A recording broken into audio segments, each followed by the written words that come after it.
Now at 5, New York Governor Cuomo announces his resignation in the middle of a huge political scandal and storm, swirling around the sexual harassment allegations against him and plans for impeachment. Rashness has replaced reasonableness. The best way I can help now is if I step aside and let government get back to governing. And therefore, that's what I'll do, because I work for you. Good evening, everyone. I'm Sandra Bookman, in today for Sade. And I'm Bill Ritter. 14 days, that's how long it'll take the governor to actually get out of office. An historic day in New York State. Andrew M. Cuomo, the three-term governor who ruled with an iron fist and made plenty of enemies along the way, has resigned. Yeah, his resignation takes effect in 14 days and will complete one of the most stunning falls from grace in American political history. Mr. Cuomo speaking today for 21 minutes, defiant to the very end, but despite what he called an initial instinct to fight the sexual harassment claims against him, he ultimately succumbed to the pressure of this scandal. Again, 14 days, 2 weeks from now, Kathy Hochul will be sworn in, becoming New York's first female governor.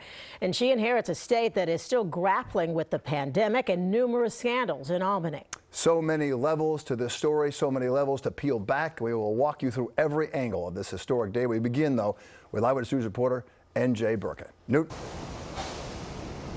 That's right, Bill, the initial reaction shock, but this should come as a surprise to no one. Governor Andrew Cuomo, as we know, struggled for months to gain the upper hand. Well, today he found himself alone in the room with little choice but to resign. The best way I can help now is if I step aside and let government get back to governing. There was no way out, and Andrew Cuomo knew it. Abandoned by everyone but his legal team, the 56th governor of New York admitted that he could no longer weather the storm. If I could communicate the facts through the frenzy, New Yorkers would understand. I believe that. But when I took my oath as governor, then it changed. I became a fighter, but I became a fighter for you. Speaking from the same room where he led New Yorkers through the pandemic, Governor Cuomo apologized to his accusers while attempting at the same time to defend his conduct, insisting his comments were misunderstood and his gestures misinterpreted. As for the female state trooper who accused him of groping her, he said this. I did not mean any sexual connotation. I did not mean any intimacy by it. I just wasn't thinking. It was totally thoughtless in the literal sense of the word.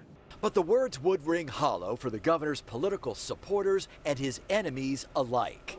The state assembly had the votes to impeach Cuomo within a matter of weeks. Fighting, he said, would have been futile. The state assembly yesterday outlined weeks of process that will then lead to months of litigation. Time and money that government should spend managing COVID, guarding against the Delta variant, reopening upstate, fighting gun violence, and saving New York City. All that time would be wasted. Vindication, no doubt, for the victims, their supporters, their attorneys, another political flameout for a New York governor. And yes, this is not without question a political tragedy of his own making for Governor Andrew Cuomo, but it is also a deeply personal one for him and his family. Live